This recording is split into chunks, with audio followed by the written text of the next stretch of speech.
What's Over Everything podcast is the podcast where we receive stories, tips, and tactics from entrepreneurs who have done it. And today, listen, we were with someone who has done it for years. He's been doing it. Decades. A veteran in the game, a designer in the game. You know, a little bit about me. I have a fashion background. So seeing George Sully, you know, create this brand has been a huge, you know, feat for me. Just seeing it, you know, and being, all right, boom, this is somewhere we can really take it.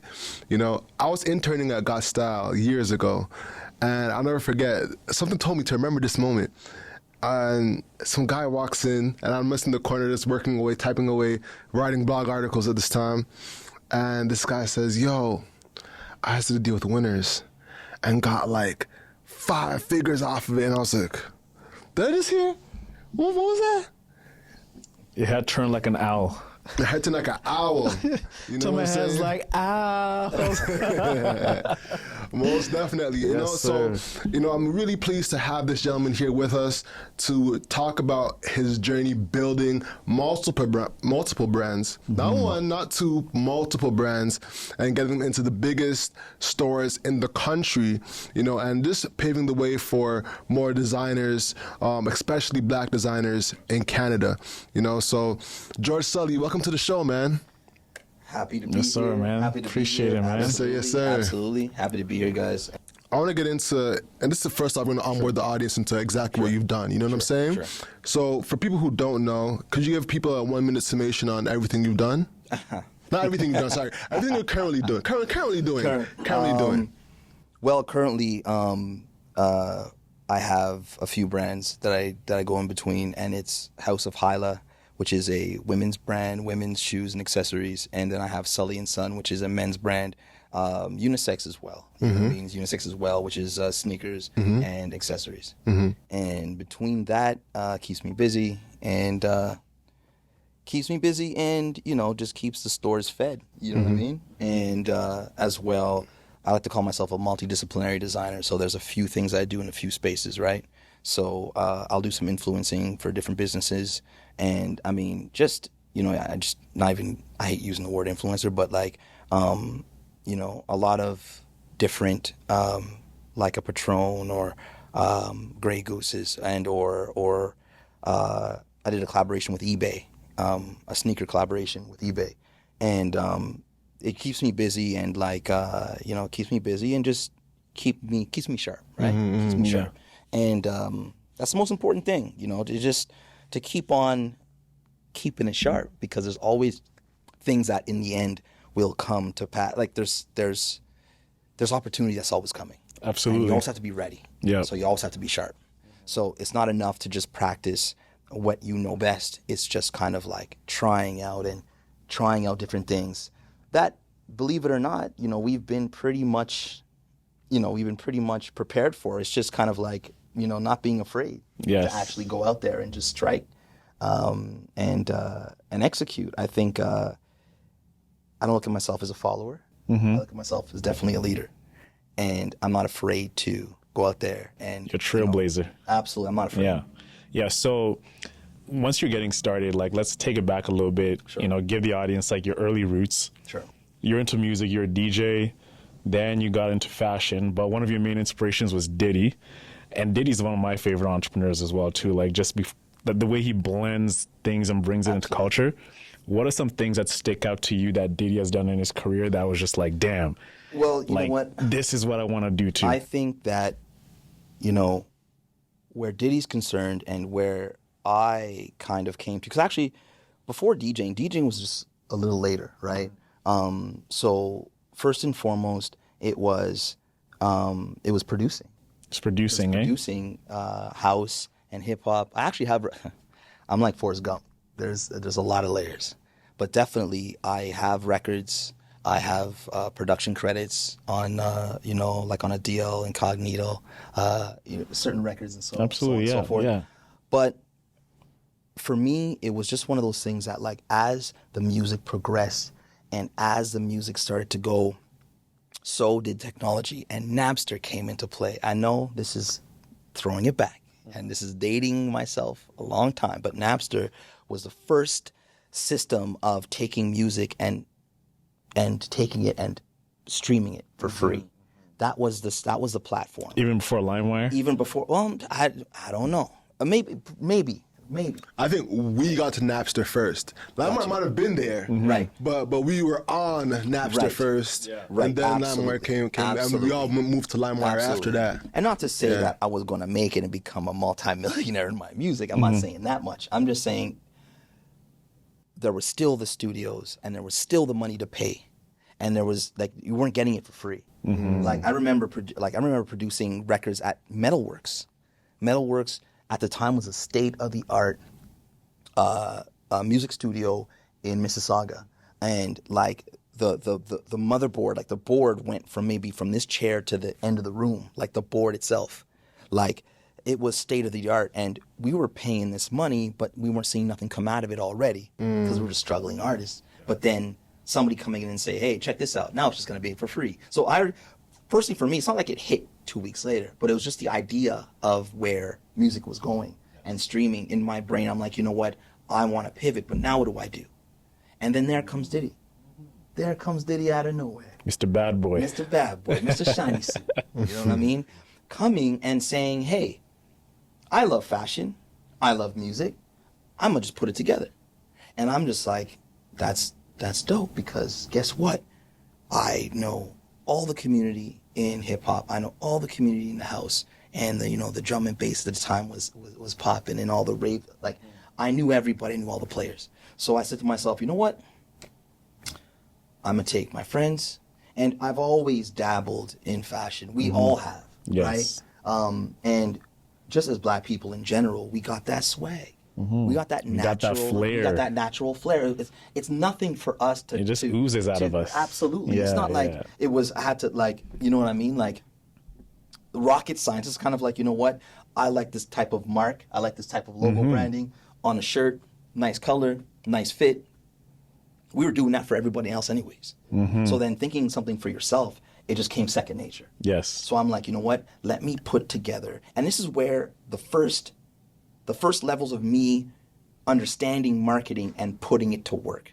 Understanding it in theory, but then putting it to work practically. You have personalities, but they're city personalities, but they're still personalities, right? That have already raised the mark. This is before a network. But knowing that they've already had a network amongst themselves, so the network for this particular drum and bass or this house DJ, he had that going. You can go on the weekend and he'd play in front of 3,000 people, right, locally. But then you have this hip hop dude who's on national television with music videos and so on and so forth. So I just took all these characters and built a brand behind these characters, and I called it Lim Apparel. Lim Apparel's authentic street for all that is your extension. That means I would ask you a question, and what is important to you, and it's just as important as a ligament, as an arm, as your right arm. You'd be like, you know what? You know what I mean? My hosting, or my DJing, or you know what I mean? My swag. Then that's an extension of yourself. Hence, Lim Apparel, authentic street for all that is your extension. So then I cater to all demographics and all genres and things. So like I had the hip hop, I had rock and rollers, I had like everybody on this shit, and they wore it how they rocked it. And then so I was the first color. Like I'm the soldier boy of fucking. You're a pioneer. I'm the soldier bucket. I'm gonna say it right now. Yo, look, literally, because when I repeat these things, I realize I'm like I was alone. There was two black guys, and there was a couple of things. Yeah, you what know, happened to two black guys, man? But see, the thing is that there's tragedy in everything, right? Yeah. There's tragedy in everything, and I look at those guys as pioneers. I watch them, but I'm just like, even then, I was always like, I could do this, you know? Like, if I had that platform, I would do this because they're going to get X'd off right here. And how old are you at this time? Oh, my God. I'd have to go into the paperwork, man. I'd have to go into the paperwork. Like early 20s? Early 20s. I think I would say early 20s. Because I was in Ottawa, then I moved to Toronto. I mean, I had a transition period. So maybe between 21 and 30 in that zone, I think. 20, it's something in that zone. 21 to 20. I'll get back to you guys so you can put it in the notes. But it was so dope to understand and to put it to action and to watch it on, at least on a litmus test scale, it work. Now, the thing is that it worked so well that you would assume that I'm going to be rich. What in particular was working? What was working is connecting to the community and sales through the community and being recognized through the community. Notice how I say community and not industry. Yes. It's two different things, right? And the thing is that, like, I had everyone. You know, Young Belly would come to my house at the time. I remember, because he's from Ottawa originally. Shout out to Belly. Shout out to Belly. Came to my crib, and it's just kind of like, I'm going to take over the Depa-doo-doo. And I'm just like, all right, you know what I'm saying? Okay, because, like, you know, Ottawa stick together. Exactly, all right. yeah. It's a tough crowd out there here in Toronto. It's a tough crowd. And, you know, Oliver Khatib, he was my first model. He was my first model for my brand. That's rare. For everyone who doesn't know, Oliver is Drake's manager. Well, right-hand guy, right? I would say. Created OVO. Created OVO, yeah. You know what I mean? Yeah. But that's my guy. Like, when we were young, I met him at a shop he was working at. We started kicking, you know, we just kicked it. Like, I would come in the shop, we kick it, right? In the shop. I knew the owner, right? And I just was starting to, like, get my brand out there, Apparel, in Toronto. And then I'm like, yo, my bro, like, you'd be like, yo, great model. Like, yo, dude, you got a good look, bro, you know? All right. And, like, my man's a few words, right? He's a man, even back then, he was a man of few words, right? Yeah. He's like, all right, you think so? I don't know. Come through the crib, bro. I met him at when Drake released that OVO Letterman jacket. This is like back in 20, when OVO was like really popping. With Roots, right? The Roots jacket? Exactly. Like, I met him in line with my girl, and like I was trying to like buy like a gift for you know, my sisters because they love OVO. Right. Man of few words. Yeah. I'm like, man, are you excited? He's just it was very moody. You know what I'm saying? Yeah. Man of few words, but a good man. A good man. And so these are things that it's just kind of like, you know, when you're going through the archive, and it's just kind of like, yo, there he is, and like, but the fit was dope, the look was dope. I'll probably post it in the book. Sorry, my bro, you know, I'm about to post it. No, but these are things that, like, how can I explain? We had everything. I had Swiss Beats when I'd go to the States. I had Swiss Beats I have all the pictures. Wow. I have all the archives. I'm going to drop all this stuff now because I'm just like, we have to show the proof of what happened and why we weren't the industry now, not the community. Why the industry didn't pick this up. I was at all the Much Music Awards. You know, coming out of the limousine with me, Chocolare, and, what's my man? Cardinal? No, not Cardinal. It was just me, Chocolare, and Bishop Briganti. Just us three coming out the limousine and the red carpet and the mics coming up and da-da-da-da. I'm signing autographs. I don't know who they're just putting out their pens and I'm grabbing them.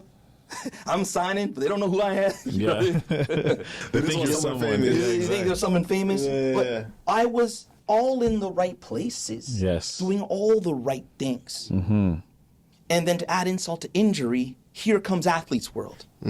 I got to a level where and I still look at Athlete's World as the first point of industry that mattered. So I always say that as a person of color, as a black man, and I was a kid, I was younger, it's really understanding what you have and who's willing to share it with you, because it's not our industry to walk into because it's promised to everybody, but really it's not ours.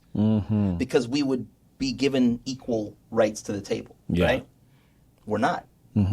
And the thing is that when you were a kid and you've done all the work, you've done everything you needed to do, that means you had celebrity. Fall Out Boy, Paris Hilton, the girl from 90210, what's that girl? Anyways, I just have the pictures of them supporting it. So so the if that was the play back then, who's wearing your stuff back then, not now. Like, I don't care who's wearing my stuff now. I rather you be private about wearing my stuff and like me not forcing it on you through a publicist. That's easy work. I can just call a publicist and have Cardi B rocking the things, but you know what? Cardi B is gonna get it, and she's gonna look at it, and if there's no story and heart behind it, it's gonna just fall behind like Celine and the Amiri and everything else that she got this week. Did you like feeling like that at the time? Was there like a brand or point of reference, like where someone your age who might not have been accomplished as you at the time was getting like exposure and doors open to make you feel like that? The thing is that like it didn't take a lot to feel that way, because when you were the thing, everyone was proverbially screaming your name simply because what I did was a dragnet. I had over 50 artists photographed in advertising. I have pictures of, because at the time it was street teams, right? So I saw the Sony street team guys, and I'm like, you guys are blasting the streets with this street team shit. And I'm like, this is amazing. And I'm like, how much for the team?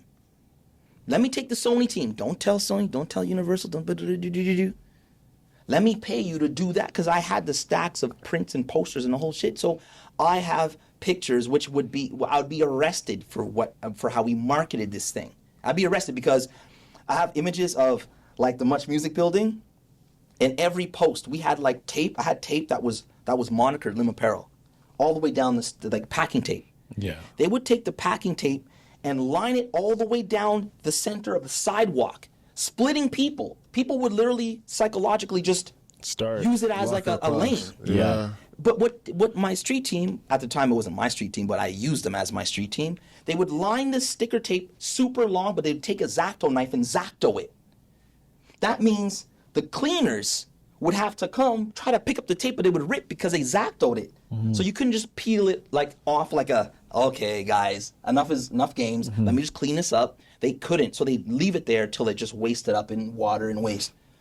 They would do the exact same thing pole to pole. So they would take the tape and wrap it out, and then they would take the sticky side and put the posters on the thing, so there'd be like streamers. It's so great to have the pictures of this, because it excites me knowing that what I'm saying, you will be able to finally see it in a picture book, to be like, we were doing everything.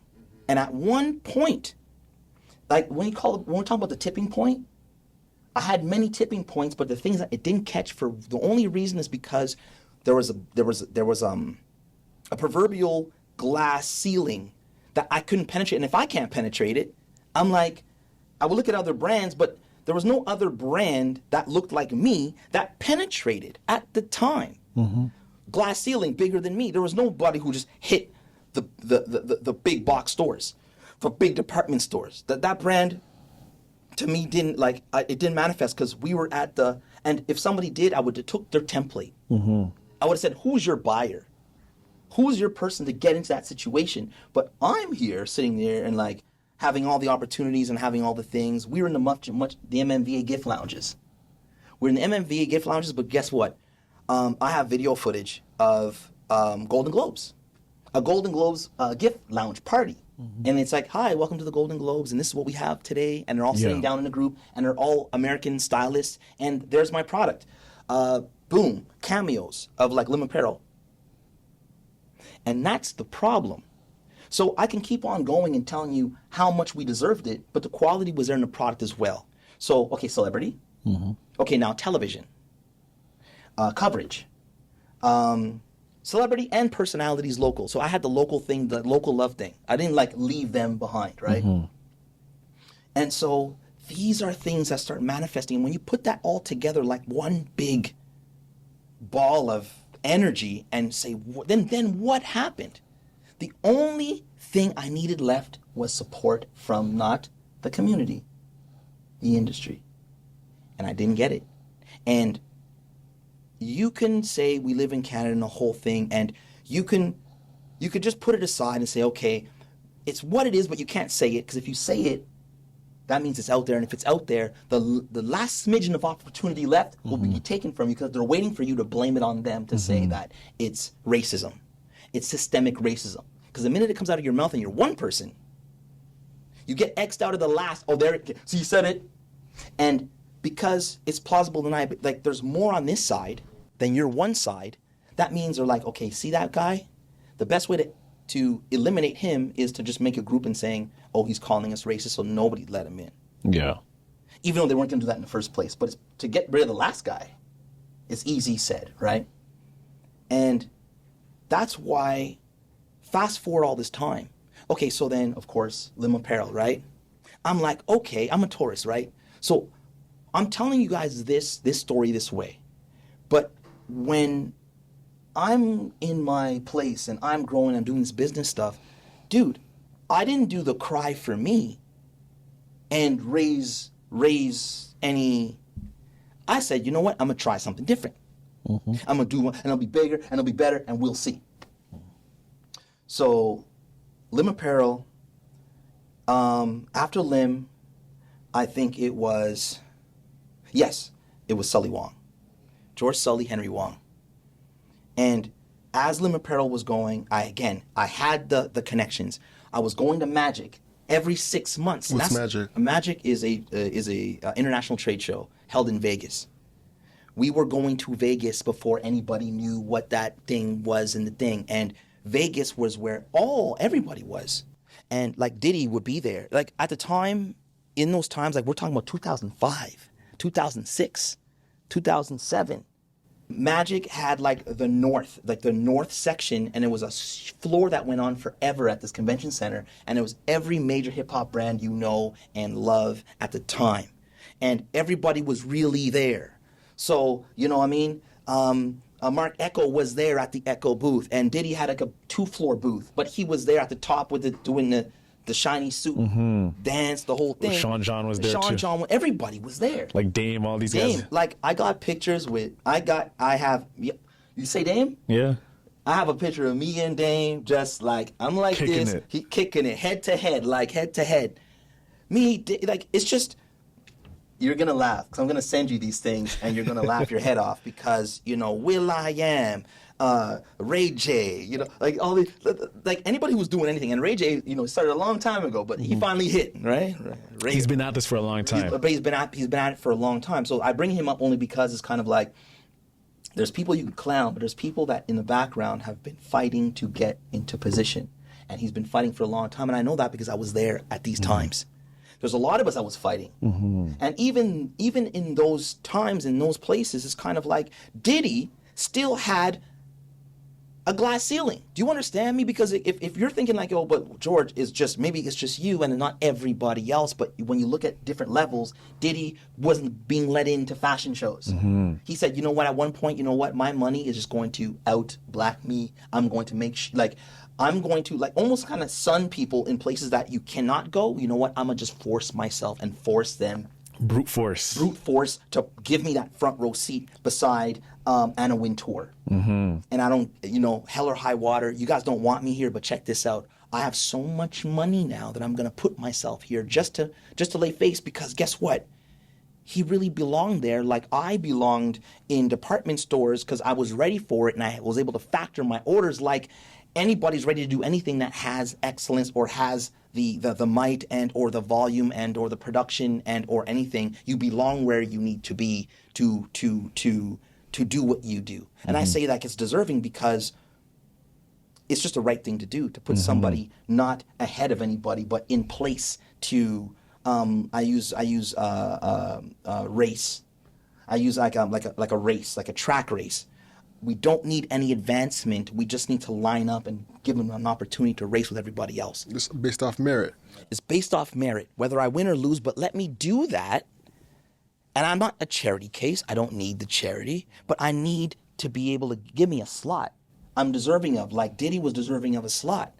And it gets to a point when it's just kind of like, George, who was your mentor? Who was your mentors? They ask me. It's hard. Because it sucks because it reminds us as black men that my mentor still has a glass ceiling. He's still called a nigger. He's still not let in. He still doesn't get his food, even though you know he's eating at the best places. It seems that his food always comes cold. What type of fucking mentor is that? Like, what do we have for mentors? All of our mentors are stuck in the same situation as us. They just have a little bit more money so they can get a seat maybe at a front row beside Anna Wintour, but not the full fucking show. So what are they protecting? Are they like protecting the fabric of what fashion is supposed to be, like just white? Or because what it seems like, if you're coming in the industry, it should be based on, I produce good work, you celebrate my work, but even if you produce good work, it's just like you don't even matter, you're relevant. So what are they protecting here? Good question. What's the face that they're protecting? Good question. I think it's becoming more idiotic the more it's thought of. What were you protecting? You're making more money giving people chances. Yes. Opening the floor to everyone makes you more money. So really it's ignorance, and really it's just being afraid of the unknown. Yeah. What happens when you let Tiger in, when the whole time in golf, not forgetting marginalized, just literally not let in because you're black, you can't come in, or you're a Jew, or you're a woman. And he's dominating. And he's dominating. So you understand, if you look at history, slavery, black men, strength, who are you going to go for? Who are you going to have do the work? Well, that guy is 6 foot, you know what I mean? 300 pounds muscle. And we have to do two things. We have to get that guy to convince him to work for us, but at the same time, we have to mentally break him to make him understand that he's this small, even though he's this big. And this is what they've been doing to us all of this time. So then we go back to your question, and your question is, hey, why? Well, it's fear. It's fear because if Tiger Woods gets let in, and they see him from the outside of what he's doing, if they let him in, what happens? If they let Jackie Robins in, what happens? If they let in, and we can go on forever, because every single time they let us in, we've dominated and we've showed our excellence. Should you be afraid? Yes. But is it fair? Yes. Because it's going to only help you get better or get on a level and compete. But you shouldn't shun me only because I know how to run. Breaking my leg is only going to make my leg stronger in the end. I'm going to come back and beat you anyways. Any color, anybody, any person on any level. So it's an unfortunate thing, but you have to let us in, even though you're afraid of what might happen. But you know, when you tell a baby no, you tell a child no, what's going to happen? You say no, don't touch, no, don't touch, no, don't touch. They want to touch. Yeah. So it's kind of like you say, don't let them in, don't let them in, don't let them in. It's going to build up. It's better to just let us in, let us get cozy and do our thing together as a group and just make it inclusive. It's not a competition of white or black. It's just a competition of inclusivity. There's gold, silver, and bronze, right? In competitions, white or black. So yeah, you have to let us in. And these are things that, you know, I love that question because it's kind of like, what are they afraid? What is fashion afraid of? Fashion might be afraid of understanding that if we let them in, they're going to tell the real story of appropriation. We were appropriated. You let us in, consumers are going to see the styles that came from us that was taken and they appropriated and they sold it as their own. It might be that as well. It could just be that the jig is up. Yeah. If they let us in. So who's like holding the keys to the kingdom? Let's say here in Canada, like who is that party? Which groups? Is it like the Bays, like the Saks Fifth Avenues? Well, you know what? Like again, I'm not here to name names because we're all grown men. I think that if you've been in the industry long enough, you have your list. You have your group of people that you're like, Okay, well, from what George is saying, yeah, I did notice that, like, you know, when I presented in front of a buyer, that they were looking at something completely else, or they're looking at their phones, or they're doing something, or something.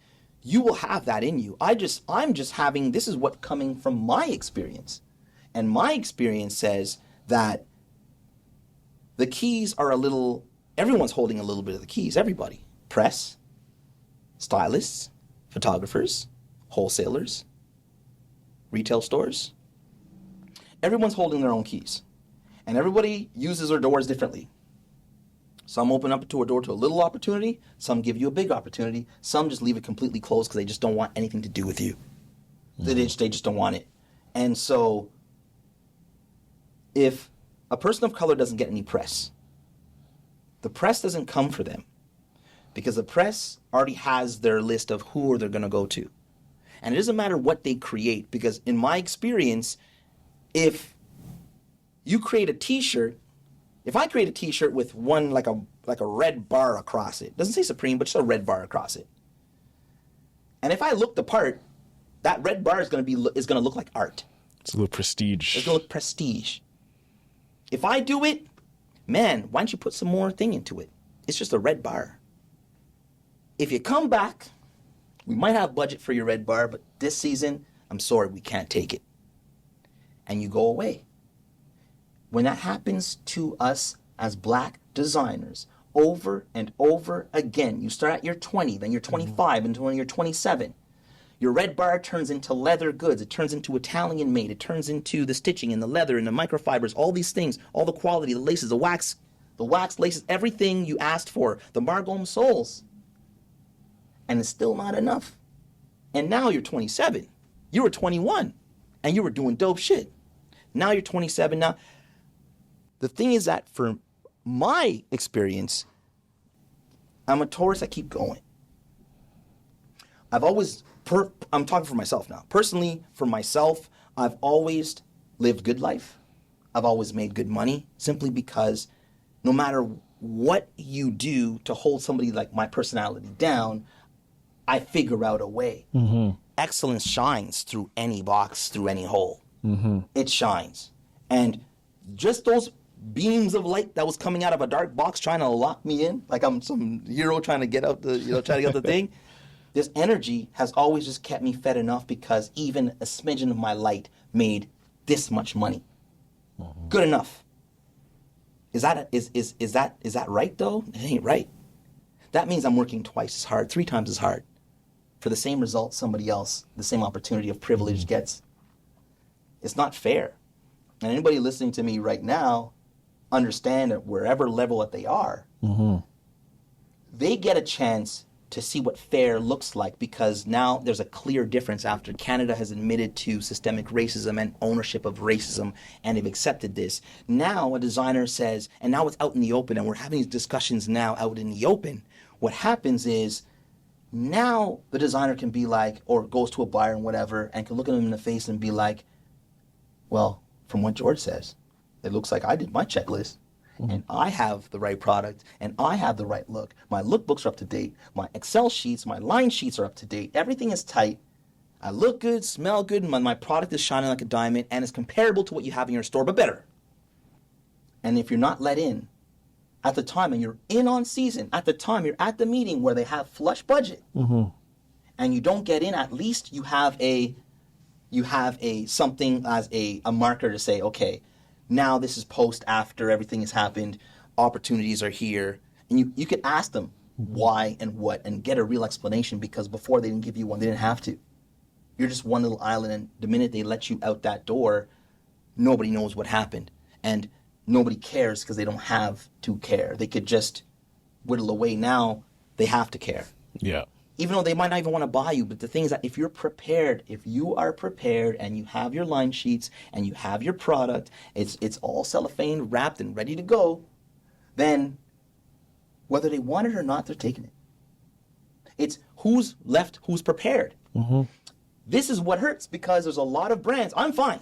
Hey, look, I'm giving you guys a song and sad story, but I'm fine. It's the brands and the people that are me that didn't have enough money left to wait for the cows or the pigs to fly and the fat lady sing or whatever, they like, for this to happen, for COVID and George Floyd and violence and police brutality to all happen in a time, in a vacuum where it blows up everything and blows up the spot. There's so many brands that were so close. They were holding on for 10 years, nothing happening, but all the best product, runway ready, modern contemporary, sexy, and they just couldn't wait that long because they didn't know it was coming. Mm-hmm. And what about those brands? They're owed. They are owed, man. Like, it's like a Canadian call it a Canadian reparations, or call it whatever you like to call it. They are owed something, mm-hmm. because we were promised equality. So when you're given, or when you're not given the same opportunities, but you're spending the same money.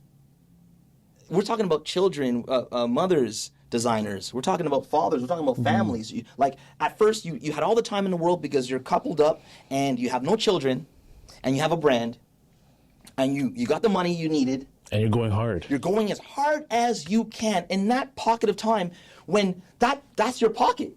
That's your tipping point. Going back to what I was saying. That's your tipping point. Black people, we have our own rules of tipping points. We have to have a few. Where in the book, the tipping point is the end and the beginning.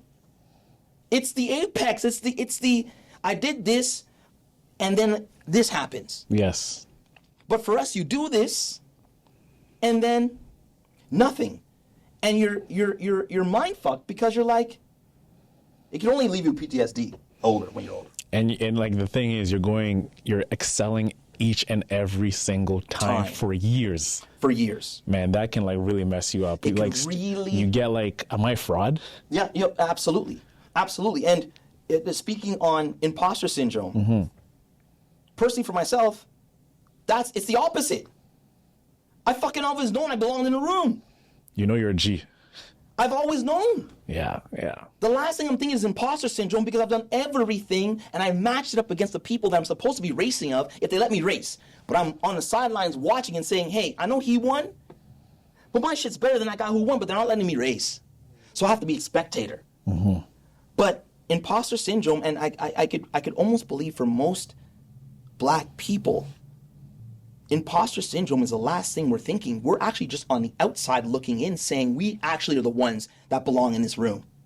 We are the ones, are the real, but we're not being let in, but we're the real ones who actually belong in this room. So imposter syndrome for me, I never had it, sorry.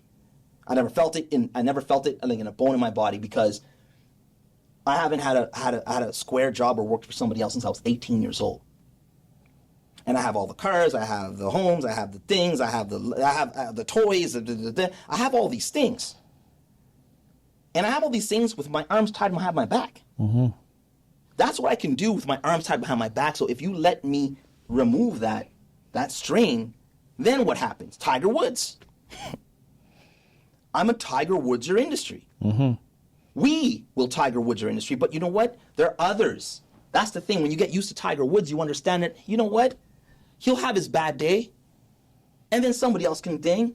He's not going to be forever, or it's up and down. He hasn't even reached his own goals of his marked things that he wants to reach. His greatness. His greatness that he wants to reach. There's space for everybody is what I'm trying to say. I'm not trying to say, if you let us in, we're going to take over, ha, ha, ha, ha, ha. And black, we're going to quote everything. It's just, you know what? Get used to it. We're human. We're here. We're on the same planet. We share the same space. Give us the fairness. Give us the fairness and just let us, because I'm sorry, if I got big arms, well, you got really big arms, you know what I'm saying? Alex is the biggest here. He's hitting the gym the hardest. Yeah, Alex, you got arms. Like, This is Jamaican blood. Yeah, it's Jamaican blood to me. It's one of those things that, like, don't bad me because of my look. Don't bad me because I'm fresh and my swag is there. Don't bad me for that, and don't be afraid of that. We're only going to help you excel because you've appropriated our badness, our swagness, and how we do. Because you knew that was the source. That's the source. So you took that source and you ran with it. So you know who you're afraid of. You're afraid of the truth? Man, we can get deep. Anyway, next question. Let's get back into Sully Wong. I feel like that was where you kind of deviated from your story. Right. So Sully Wong. So this was, knowing everything and doing everything right once again. And this was a sneaker brand. Sorry, this is a sneaker brand. And if you go on my Instagram, Sully and Son Co., the Instagram, I've kept a lot of Sully Wong stuff up there, the sneakers, because it's excellent. And it's something that, I now have. I need a pair of those, by the way. Yeah, the Sully, the brand is no longer, but again, the spirit is there because my design runs all the way through it. I've kept my design slick and That's what I was saying. Like, I just want a pair. This to be like, I got the one, one pair. Now. Oh, man. You know what I'm saying? If there's any more. I have a few, but you know what I mean? That's the collectors. That's just in case. If I could eBay them and, you know what I mean? Save me from the streets. You know? Yeah, I feel like NFT joint type of thing. Right. I got you. But yeah, go ahead. But definitely Sully Wong was another tipping point where it got stupid. It got stupid because I remember telling my business partner at the time, Henry, he's my brother, right? He's my brother. And I remember we started in like a 5x7 locker. 5x7, right? Smaller than a jail cell. And 3 boxes of inventory. We had like literally 3 boxes stacked on top of each other because it was literally a cube, right? And I said, Henry, take this picture. Like, let's take a picture. Like, let's take a picture to kind of show, it's the early days. Yeah. Because I've always had foresight. I'm like, this is hot, man. So it's going to blow. So let's take a picture to commemorate this. Let's do a cheers up. He's like, hells no. He's like, because Henry's is like, no, 3 boxes, you know what I mean? Like, hells no. So I said, you know what, bro? You take a picture of me then. And I sat proudly beside my 3 boxes. Literally, bro, three boxes, 26-inch by, 15-inch, 3 boxes of inventory. I leaned on it, the gangster lean. I said, show the whole, don't even cut it. Show the whole little locker. So he took that picture. 3 years later, we were in a 70,000 square foot space. And I said, see, bro? I said, you want to take a picture of us now? Oh, he was happy to take that picture that time because I was able to show independently of anybody. From the picture of 5x7 to 70,000 square foot space. Did we have the whole space? No. We had our lane, though. And it was a fulfillment center that, people worked for us at the fulfillment center. You didn't need staff because that's your staff. I mean, that's your business model, right? Fulfillment center, they take care of everything. Pick and packing and everything. Shipping, logistics, all of it. And this is my foresight. Because I knew that with what I've known in my experience is kind of like you can't stop excellence. It doesn't matter how it manifests itself. You can't stop it. And I'm just like, I'm teaching this thing over and over again. I'm running clinics independently for myself just to prove it to myself, but at the same time to prove it to the industry because the consumers were always there. How we got there. From people buying our shit despite not having all the press, despite not having all the things. But again, we were in all the right places. Mm-hmm. Of course, respect to Hudson's Bay because Hudson's Bay was the first many years before it was cool to pick up a brand. They were the first to say, we would go to the buyer's meeting, and I remember the buyer's name. Her name's Amy Beach. That was our first buyer. And now I deal with over 15 buyers from the same Hudson's Bay. But the first buyer, we walked in there and we laid out our shoes. Sick ass leather, all the quality, everything. Margome soles, leather, thing. We even had leather lace. Here we go. I was the first to have leather laces. Like, they're microfiber, but it had the leather look. And at the trade show, and then Timberland guys came. They asked us for the laces. We refused it. They took as many pictures as they could, and they knocked us off. Timberland brand, just saying. Anyways, I'll see you when I see you. I was like, okay. Like, I don't care. I don't care. And you can keep that in there. You know what I mean? Find me. You know what I mean? Find me. You can find me. Come to T.O. and find me. You can come to T.O. and find me. And that was the thing. We're talking about the growth of Sully Wong. You know what I'm saying? Right. So then Hudson's Bay, and so it's, laid out the stuff, and she's just like, that, and that. And we looked at each other and we're like, damn, it's that easy. It's that easy to make $100,000. Just that, and that. She didn't look at it. We were so surprised, like, we didn't know what happened because we're like, there was so much, how do I say, weight on us, and there was so much being closed doors, and there was so much of these things that happened to us that, like you said, hey, it's kind of like we know that we belonged in a room, but when we actually got in the room and saw how easy it was when you're actually let in the room, one said, yeah, we are the shit for real, but then at the same time, you're pissed because you're like, you understand that you always should have belonged in the room in the first place. That's the fucking problem. That's where it hurts, because we've always belonged in the room no matter what. Find me. Find me. Find the brand. Like, find us. And boom, boom, boom, boom. I'll take 600 of those, 1,000 of those. I think the order was like 4,000 units. Wow. Our first order from Hudson's Bay, like 4,000 units. So these are like 4,000 pairs of shoes. 4,000 pairs of shoes. Wow. 4,000 pairs of shoes. And like going to the shoes, right? Let's get deeper into that. Yeah. How do you like describe your design philosophy? Like, because when you look at different pairs of shoes, there's like an aesthetic. Yeah. How did you and Mr. Wong craft your design, your aesthetic, and like how did you know like this is the right aesthetic for this type of customer? I think at the time I was personally balancing between the magazine. We'll talk about the magazine. We got that thing. Another tipping point. But I was balancing between things, and I was in a suit sometimes, and I was in like regular clothes the other time, and a suit sometimes, regular clothes the other time, and it was just kind of like, it was something that just matched our own style and the way we flexed. Henry, same thing. You know what I mean? Like he had a really slick style to himself, and we were very, very just simple lines, something you could dress up and dress down, and no trends, no gold lockets. No straps, fucking things. You bells, had a pair of gold locket shoes, right? Fur, fur in there. Talking about the Buscemi's? Buscemi's, I think. And I think it was Buscemi or another one. I never thought that was hot. I think it's actually Buscemi. I think it's actually Buscemi who actually. Was it Gourmet? Remember Gourmet shoes? Oh yeah, Gourmet. I remember all It's the same brand owner. Yeah, but he had Gourmet than Buscemi. No, I was just saying Buscemi was just funny because I remember they interviewed him and he's like, no, I just didn't know. I don't know nothing about shoes. And it was another point of like, I'm like, are you fucking serious? He literally just said, I think it was on an old Breakfast Club. Oh, because look up that Breakfast Club. John Buscemi's on Breakfast Club. He said he doesn't. Yeah. He's like, what did he exactly say? I'm gonna paraphrase, but he basically said that it's either he picks the shit out or he has an idea and then somebody thinks. But it was just so far. It was so like his process was so separated. Mm-hmm. It was almost kind of like, I have another shit going on.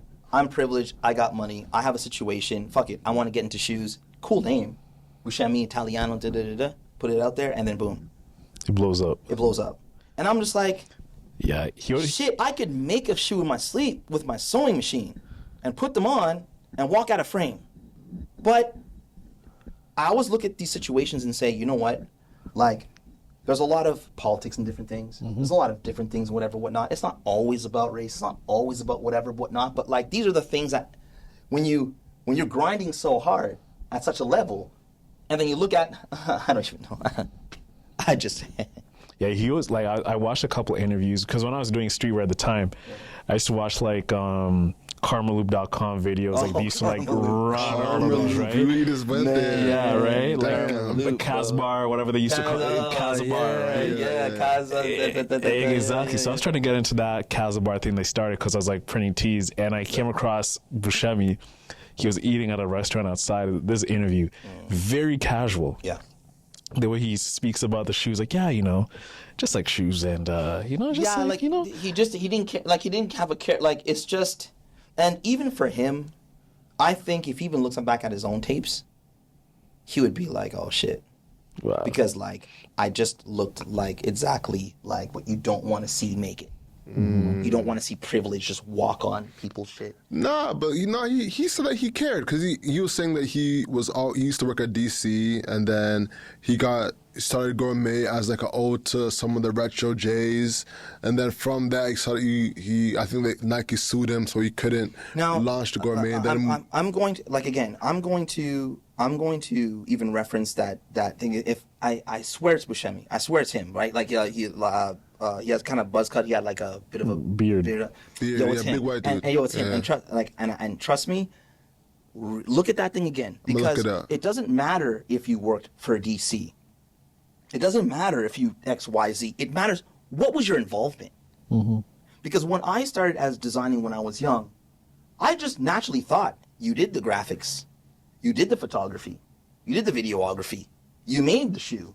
You did, like, dumb me for thinking that anybody else outside of my house, because it comes from my family. We're all creatives, right? My mother was a seamstress. She was a caterer.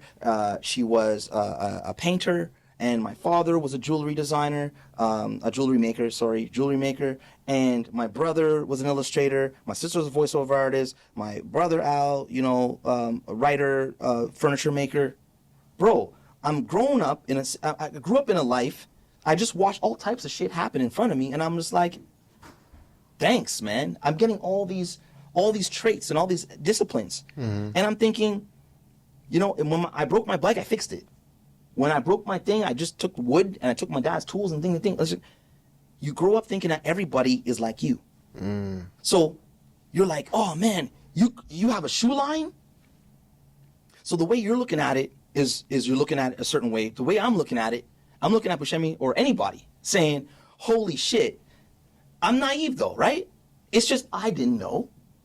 And it's just kind of like, oh yeah, you can go, like, forget Alibaba, but I'll use that as an example. You can go to Alibaba, get a blank, and put your logo on it. It doesn't matter what the fuck experience you have, because guess what? At DC, the designers are over there in a building this tall, and the guys who do the photography is over there, and the guys who do production, and the guys who do just a sampling, and the guys who do this. Dude, there's so many fucking dudes and women and things and people around the building doing all types of shit. You're working there. You could be working the mail. You could be working the front door. You could be working office. There's so many things. So having that as an experience, and again, I'm not going for him for any sake. I personally can't care. Any person can't give a shit for me. Yeah. But I'm just saying it's kind of like understanding there's so many facets to this game when it's done on a massive scale. So then being inspired from DC and then doing his own line is doing I don't have to do anything because I worked at DC. So I know that there's this guy to do that guy to do that guy to do that, and that guy to do that. It's the same thing like now that I'm grown, I know that Beyonce doesn't do her fucking clothing line. I know she doesn't. I'm grown now. I get it. You're an artist. You have stylists. You have photographers. You have the designer herself. She walks in the room and she goes, I design all these things. What do you like? We'll put your name on it. Because you're Beyonce. And Beyonce goes, boom, boom, boom, boom. Thank you very much. Just stamp Ivy Park on that. Absolutely. And that's the way it works. So I'm not surprised, or, you brought J's up as well, like, Jordans and all that other stuff. When you're in manufacturing, you realize they're not made by unicorns. You realize when there's a hit of 100 sneakers that kids are lining up for, they just do another 100 in different cities in different Taiping and Vietnam and da-da-da. There's a kid lining up for 100 pairs of sneakers. They multiply them. There's not 100 in the world. There's 100 on your block. And Nike does this because the kids still believe that it's the unicorn thing. But I'm in manufacturing. They're made at $7 a piece. And then they're sold, and then the margins and things. And because they're making thousands and thousands of units. Could they make one-offs? Of course. Could I make a one-off? Absolutely. But I know in between Vietnam and Indonesia and China where Nike gets their product made. There's some, like anybody who's making shoes past 10 years will have at least one item of what you're making for yourself, and Nike uses the same factory. I use the same factory as Nike. That I don't talk that way because it's nothing.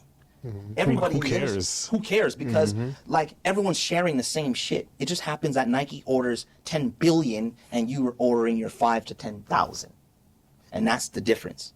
Like when I see like a drop or thing, I chuckle a little bit because I'm like, I know that there's these dudes that are sitting in a high tower that don't even wear the product, doing the ha ha ha ha ha, and punch that down to the guys that look like you, that do all the work at Nike, and get none of the credit, and get none of nothing.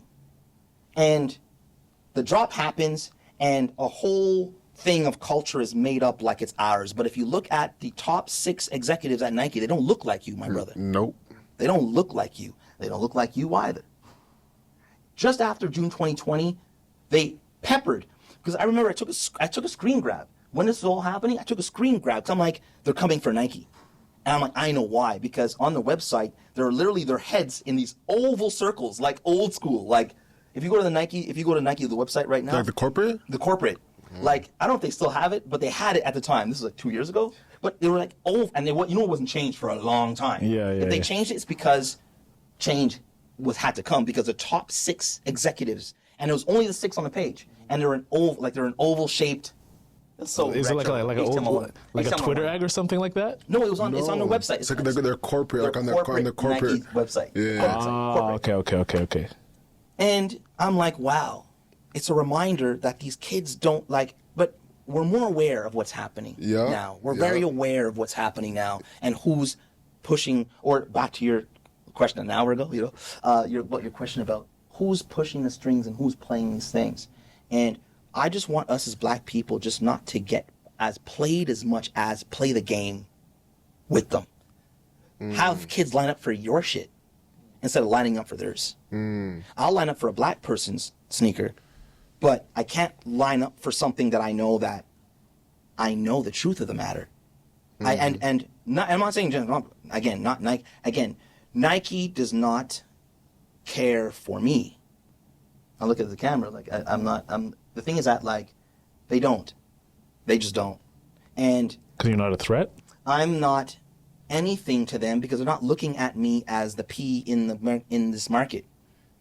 The guys were going, the street team might watch this and be like, hey, but that's the street team. They're not really moving anything. They're not really moving. It's the promo guys. It's the thing guys. And I'm not. You can't. And this is directed towards black people, because I'm a black man, and black people, we have to understand, this is not just me. I'm speaking for anybody else who's going to come into this zone or into this place of fashion and operate. There's not very many of us, is what I'm saying. So the people that love me and the companies that have come and shared their wealth with me are part of a change that has happened over, like, I've been working for 20 years and operating on the lawn. So whatever I tell you, what happens, and I think I told you this when we spoke earlier, I can say pretty much what I want because I've never been invited into the house in the first place. You can't kick me out of something you never wanted me into in the first place. I've been operating successfully on the lawn. Some house I've been let into now, and the house is better for it. And I've helped add to the electricity. I've helped add to the drywall, the furnishings, the food. And they recognize that, and that's love.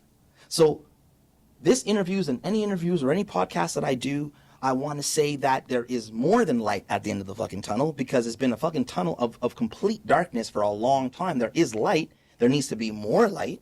There needs to be more of us doing more things and being ready for the opportunities that are coming. But let's not get it twisted. I'm an adult, so I can't look at lining up at a store thinking that. We have to be smarter in thinking, like, what is this? Who's getting me here? The marketing, the this, the that. Where's the heartbeat behind what is happening here? Because they've already used you and appropriated your energy and your juice. They've taken from our culture and remixed it and put it into everything else. You know what I mean? Like, and that's just the crux of it. Like, we say Jordans, but like Jordan couldn't care for, like, God bless his heart. Jordan's Jordan. God bless his heart. He's like, fuck them kids. Yeah, fuck the kids. So, like, Jordan, God bless his heart, but fuck the kids. So if you have Jordan, who's at the helm of this brand that you're lining up for, and he's saying fuck the kids, well, if he's saying fuck the kids, goddamn, the people in the building From the kids are just saying, thank God, so we don't have, like, he's down there, and he's saying it, he's cool. Yeah, our job's done. Either. Our job is done. Yeah. So I was gonna just to finish, something that we should have even gone to in the first thing. No, just to say that, just be aware and be empowered that what you produce now will see the light. It will see the light. You will have your opportunity to present, at least to present. The rest is up to them to accept you into something and they'll be better for when they do. For the designers that are listening, looking to get into retail stores, what are some of the tripwire that you came across that you could warn them not to trip against? I would say that, just be prepared. There's no really, like, it's getting actually the meeting. It's getting the buyer's meeting. It's getting the buyer, is getting the opportunity to present your brand, right? And I'm talking about department stores and all that other stuff. And like, you know, the world is changing, right? A lot of online stuff like that, and so on and so forth. But, and they say department stores are dying, but like, yeah, go to the mall. Does it look like it's dying to you? They're expanding and doing all the things because they're changing, because everybody knows that they have to change, and so they're changing, and they're understanding the model between online and in-store and online and in-store, and they're amalgamating and they're consolidating. They're doing all the things that you do to stay alive and to thrive. Mm-hmm.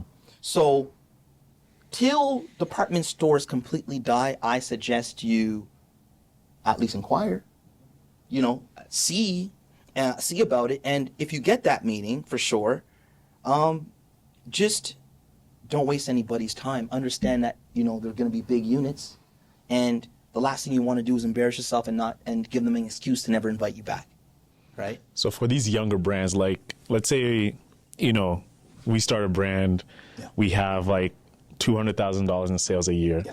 The Bay calls us up. Yeah. They're like, Alex, Owen, we want 20,000 units to fill out like the bays in Ontario. Sure. We can't fulfill that order. Yeah. Have you been in that situation before, when you cannot fulfill an order? No. And if someone is in that situation, how do you navigate the process of, like, you might not have the cash, but there's these type of things you can do to fulfill those orders with manufacturers? Well, I would say I'll still answer the question. Because for that person who slid by and got in mm-hmm. and then not delivered, but I would say don't even put yourself in that situation in the first place. Mm-hmm. Do your research. Mm-hmm. Understand that it's a department store, so they're going to ask you for units. Mm-hmm. At least be ready for, okay, if you get into a meeting there and they're not going to give you a PO immediately, right? They're, you know, depending, but they're not going to, they will give you their intentions, but then over email they'll send you an official, this is what from our meeting, this is what we're, and when you see that number, you should already have in your head at least 50. That means if you make the math, you should at least have 20 racks to make sure that you could fulfill this thing. You know what I mean? Or it depends what your margins are. You know what I mean? You might have to only spend 10,000 to make 50. It depends on how good you are with your margins and how good you are with your wholesale, right? Mm-hmm. But I would say don't get yourself in that situation in the first place, because already the places and positions for us are already sparse. Mm-hmm. So you're only going to help to the opposite tapestry of black people that they're going to have a stigma towards, or some sort of stereotype saying, oh, here's another one who's mm-hmm. kind, who looks ready, but then walks into the room. We give them what they asked for. Might not even negotiate on the wholesale price. They might just give you exactly what your paper says. You know, I want $30 for my $60 shoe, or I want $150 for my $300 shoe. And they'll give it to you, not even negotiation. But if you don't fulfill that, man, you're going to make it a lot harder for everybody else down the road. All right, let me give you another situation, Absolutely. All right? Let's say I'm a hot brand. Yep. I just started. Yep. They approach me. Okay. They're like, we want this in our store right now. Yeah.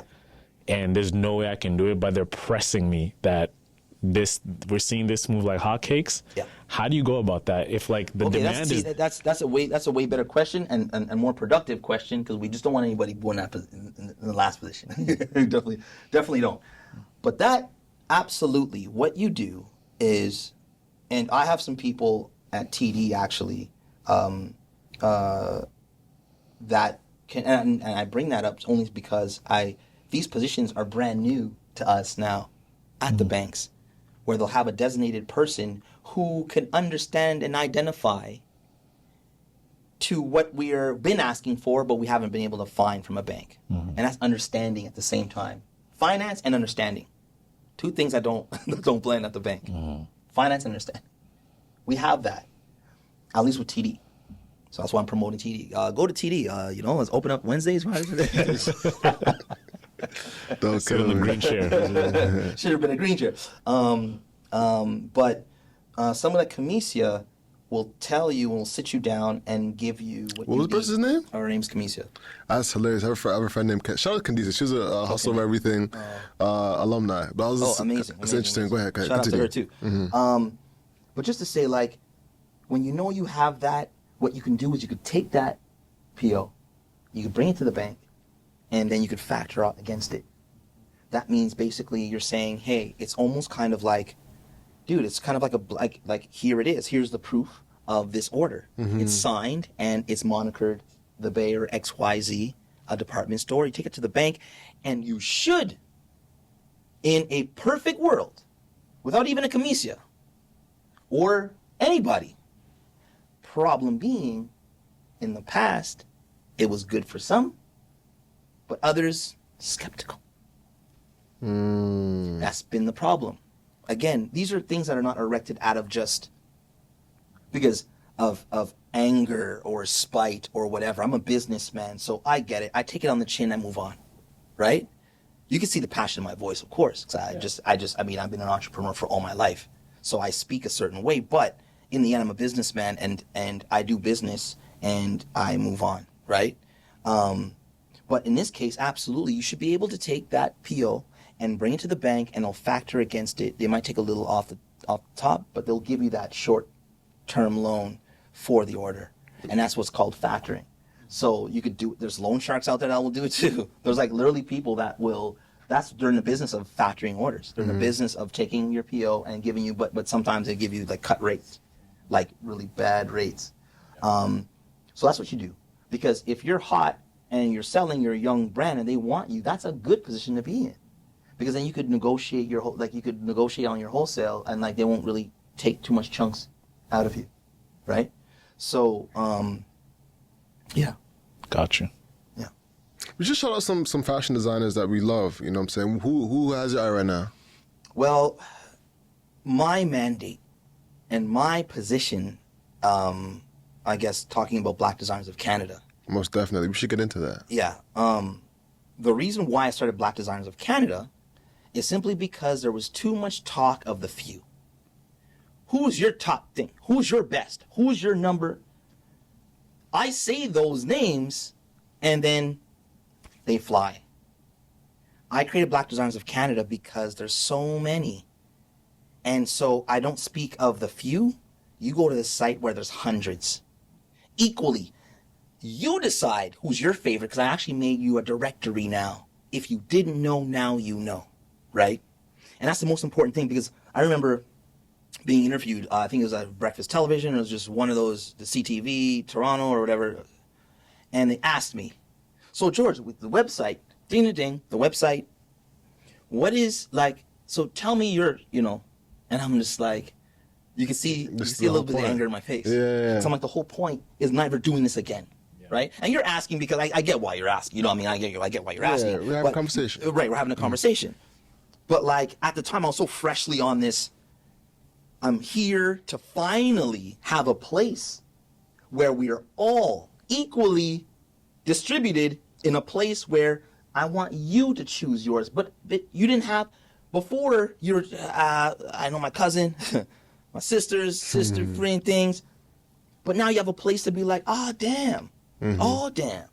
There's 200, almost 300 designers, and it's not going to come out of my mouth, because the minute there's kind of conflict of interest as well. Like, if I tell you X brand, then those people on the site that I've never mentioned, they're like, of course. I knew the whole time it was just him and his buddies. Got you. Him and his friends. Yeah. Him and his 3 guys he just mentioned, because they're getting the promotion, but we don't get the promotion. If I don't say them all, I can't say the one. Right? Okay. So then I guess I can talk about it then. Absolutely. You tell me what you're feeling. Tell me what you're feeling. And I'll agree, because they're on my site. How many brands are there, by the way, like in total? Designers. I think there's about 280. 280 brands. Almost 300. So one of them that's on there is Atelier New Regime. Oh, yeah. Out of Montreal. Montreal, yeah. You love that brand. You rock that brand I like rock crazy. it. Av Bravado is the guy, and his brand is called Who Decides War, out of New York. Super high end, but it's like really edgy. It's fire. Yeah, it's fire. He actually worked with Virgil Abloh. He worked with Visu. Yeah. So shout out to Who Decides War. Shout out to Av Bravado. You know what I'm saying? See, that excites me. Yeah. Because we're talking about a brand that's there, that we could reference. Yeah. So people at home, I never Well, they go to blacktranscended.com and reference it. Yeah. And then see 200 more.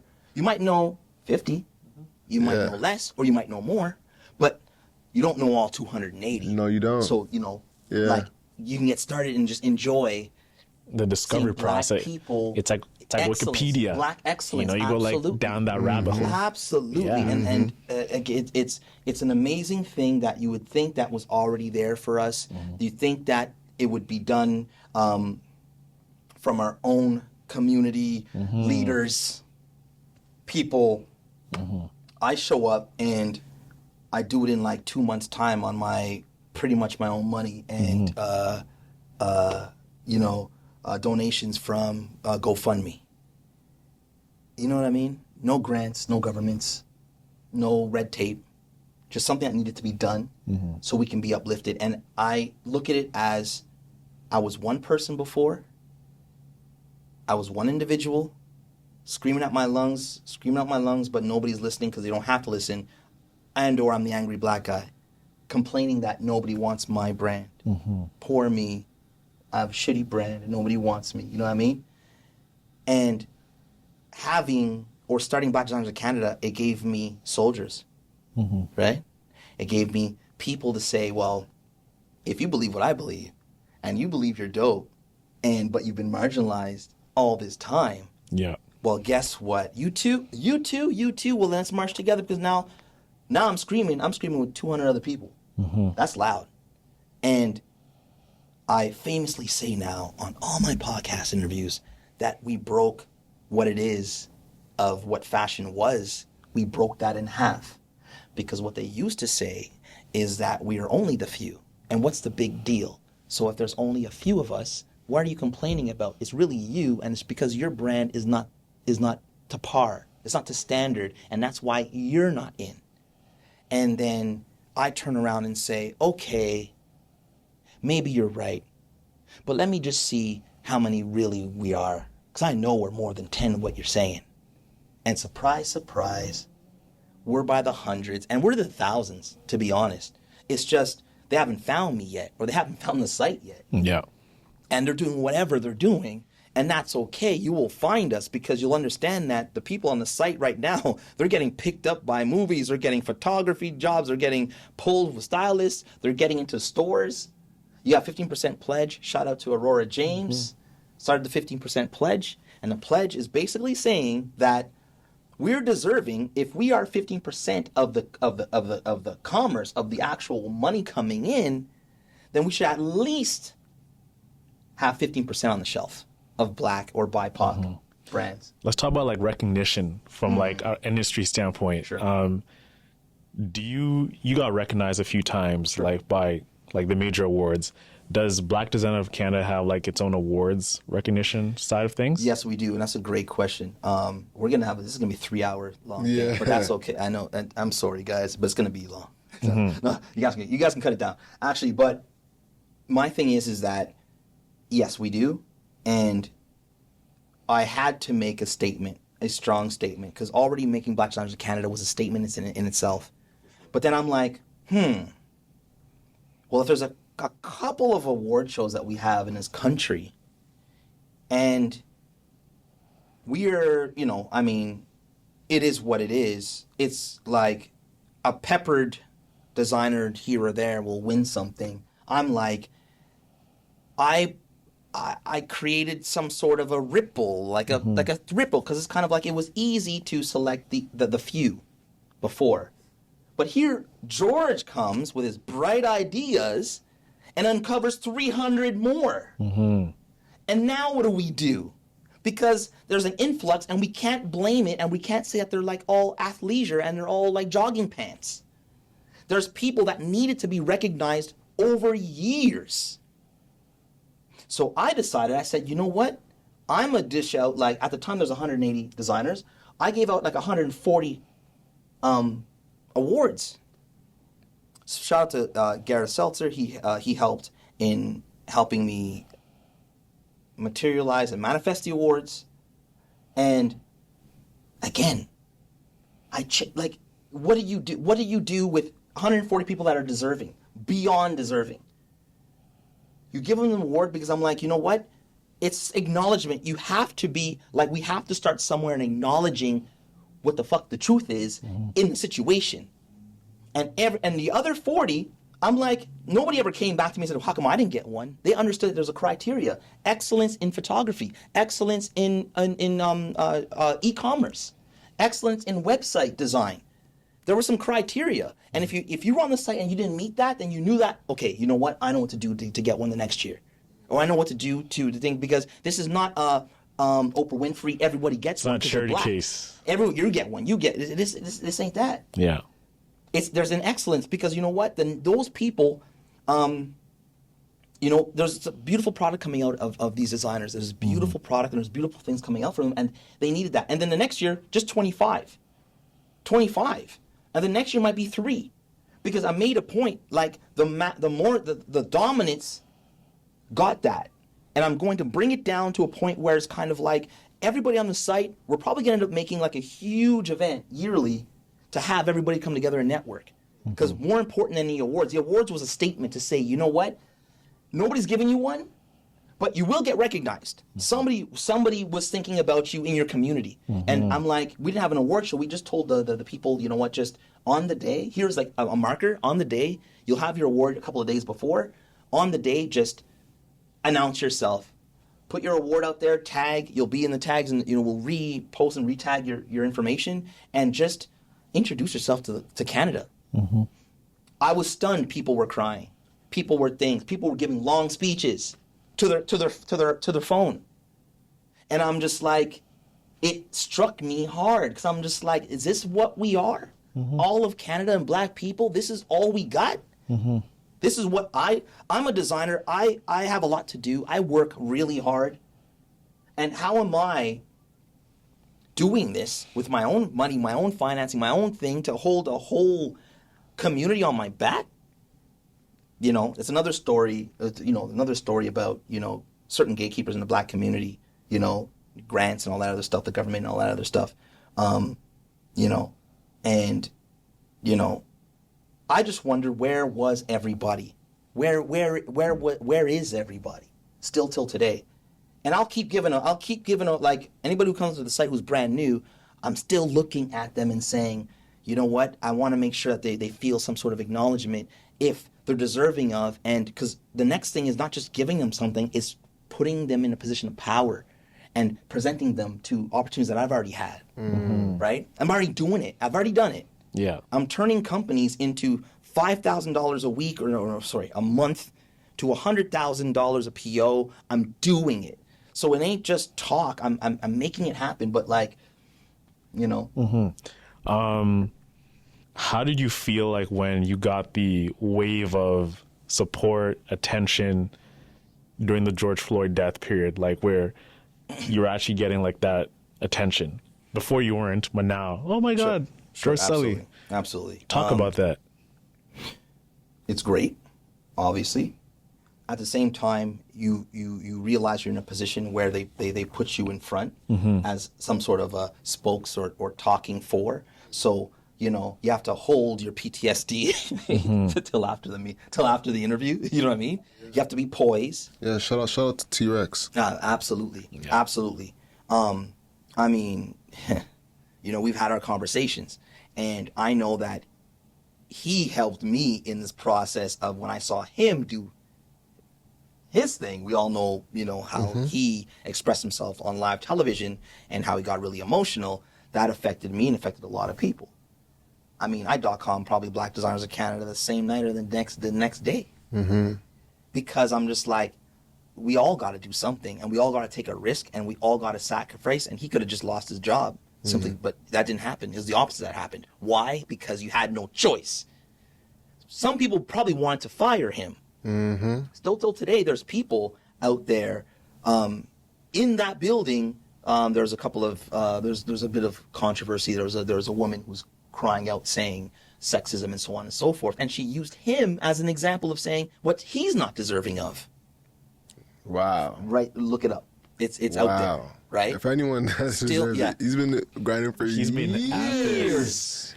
What? Deserving. That's nuts. Deserving. And this is in the papers. This is in the papers. It made big news because blonde, white woman, blonde. The whole thing, and poor me, and then she used him as an example of how, oh man, she used some really choice words in the papers, like Globe and Mail, in the papers of how she talked about him. Was this during like the Sasha Exeter thing, like when No, she was this is weeks. This is like about a month, 2 months ago. Oh, so it's fresh. It's fresh. Wow. Absolutely. I had no idea. Absolutely. So again, here we are. So yeah, that was Black Designers of Canada, and it still is, and it's still like it works its own organism. It's a count. It's an index. What's the business model of that?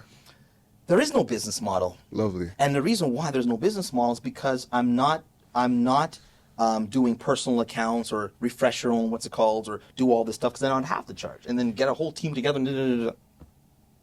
It's out of the kindness of my heart, and it's an index. It's proof of existence. For all the people who said like we're only 10, that's not the case, and we're just jogging pants and hoodies, that's not the case. And you go there and you're submitted. Anybody who submits is on there, because whether you're new, I'll see the best in you. You know what I mean? Like some, I'm just like, you're just not ready. Like you don't have an e-commerce, so I'm not trying to perpetuate this is okay. It's not okay to not have an e-commerce. Standards.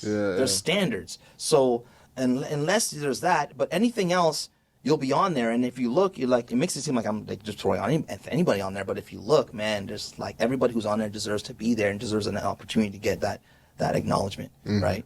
So that's Black Designers of Canada, and it's free everything. And I have some good sponsors in the sense of just there who need, like DHL came out and they sponsor huge gift baskets to the award winners, you know what I mean?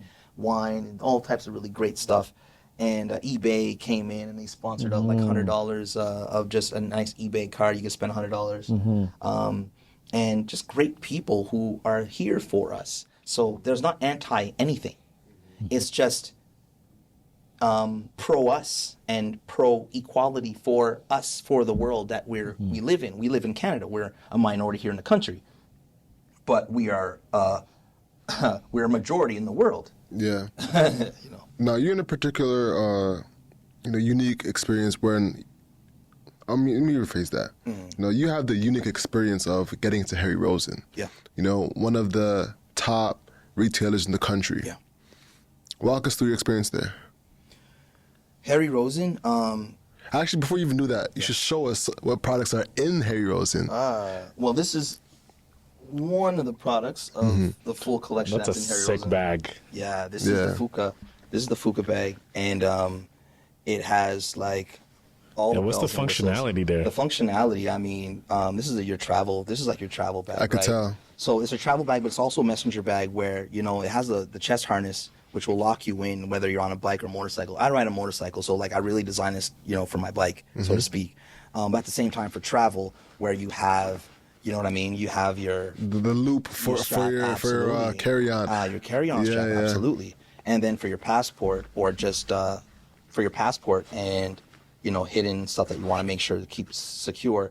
All my bags have a nice deep inside pocket where you can't get access to it. So it's hidden. You can't get swiped. You can't get swiped. I also put another, I call it a Barcelona lock, because like in Barcelona, man. Yeah. Man, They get pickpockets. man. They're slick.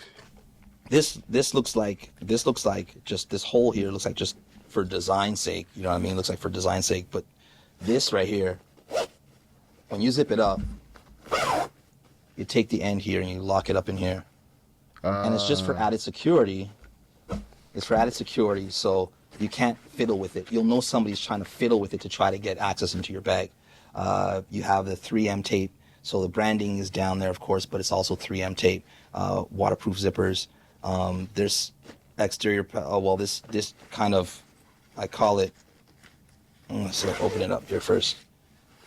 It's kind of a bladder. You know what I mean? It's really cool. Is there a laptop case in there? Like Absolutely. laptop sleeve? So that's. Oh yeah. Before that, there's also. I always put my passport actually up here. 'Cause you know when you're going in and out of the airport. You just want to quickly grab it. Quick grab. But to what you were saying, absolutely. You have your laptop enclosure as well. Okay. You have another zip enclosure here. What's really cool with this is it also has a USB port. So the USB port on the outside, so it's mini USB and micro USB. And what you could do is you take your power pack. You can get your power pack anywhere. Dollarama has, power packs, and you connect it. It has the connectors here. Oh, it comes with like a wire? Absolutely, it has a connector. So you could just plug it in one time. Yeah. And just have hold it. on a second. Yeah. What the hell? Where are my wires? Oh, right here. That's dope. So you have your connectors, and you just attach your power pack to here, stuff it back in your bag, and this becomes a live port. That means whether you're on your motorcycle, you're on your bike, and you need a quick charge while you're still looking at something, because for directions, you know what I mean? Like your phone's always out of power when you need directions. Right? I see what you did there. Yeah, You see what I'm saying? You did it in a different, interesting way. Because what a lot of companies will do is that they'll have the cable, and then you have to plug in the cable, and you have to like have it in your bag sitting there. Oh, you know what I'm saying? yeah. Whereas you have it in the port, so you could just plug your phone like right in, and your cable right into right to it. So it's just nice and slick, right? And all the bags have it, and every bag has its own kind of like niche, but at the same time, it's for everybody and everything. If you're a traveler, if you're on the move, then you're good to go. Got you. And Harry Rosen's been great. And enter, Masai Urichi, you know what I mean? Like Ujiri. And enter Change, because they did a collaboration with him, and it was very successful. At the same time, they were bringing me in. And I know that they were asking at him, and he was asking about other brands and so on and so forth, and he could do a collaboration with anybody. And it's just kind of like, but he wanted to see, you know what I mean, change in everything he's doing. So I know they're recognizing that, and it opened up a place for me. It opened up a place for me and an opportunity to showcase what I'm talking about. Because if I'm talking about let me in, there's just more than let me in. It's more, what are you making that's deserving of being let in? If I'm a person who's already telling you guys, I'm telling the world all the time that I'm worthy of, and what I have is something great to offer, there's not a better test to say, okay, George, for all the talk that you're talking about premium this and premium that, okay, let's see. That was a perfect litmus test. It was a perfect test to say, I'm deserving to be in the room. And being in Harry Rosen, it's only done great for business. And, we sell units. We have reorders. You know what I mean? And it's a beautiful relationship where it's kind of like, it's just saying that if you give a chance, black or white, but in this case, a black designer, if you give him a chance, you let him line up and race with everybody else, we'll see what happens. And this is a perfect opportunity to just test that theory.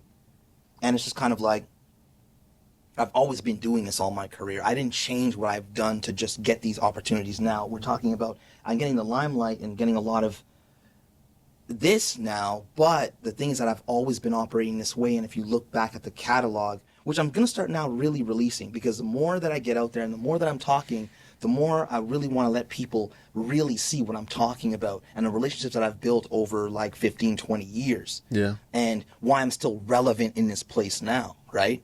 I'm being asked to talk. I'm doing Elevate. I'm doing the Elevate conference, which is the biggest conference in the country, alongside Venus Williams and alongside Christopher Hatfield and Michelle Romano, and the list goes. I'm doing it, and I'm gonna tell the same story I'm telling you guys here. It's the same story I'm gonna be saying, but in front of thousands of people. It's okay. It's the same story, and it's gonna come out pretty much the same way.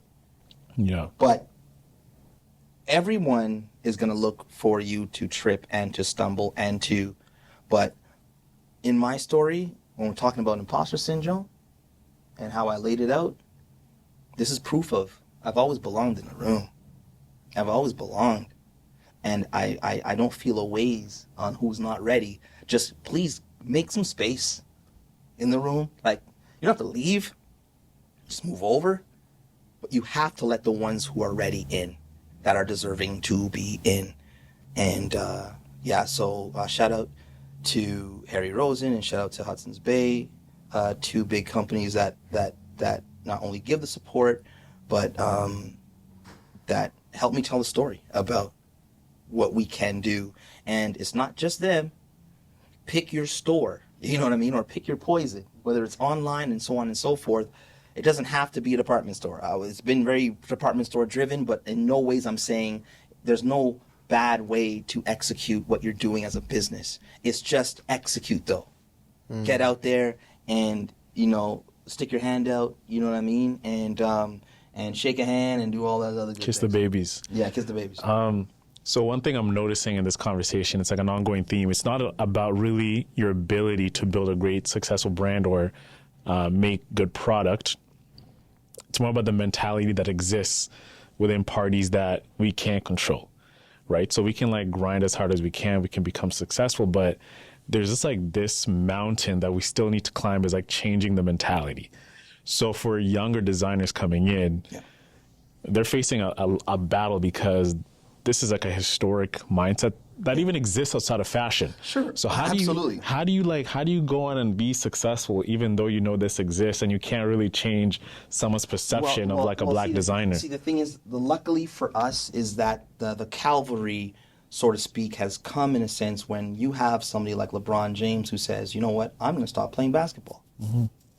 And then I'm only going to come play basketball again if you turn these empty arenas into voting stations, right? And then he just told everybody, he said, like, I'm going to finally, that's what black power is. It ain't just marching and raising your fist or in a black leather, you know what I mean, and looking good in it, swaggy.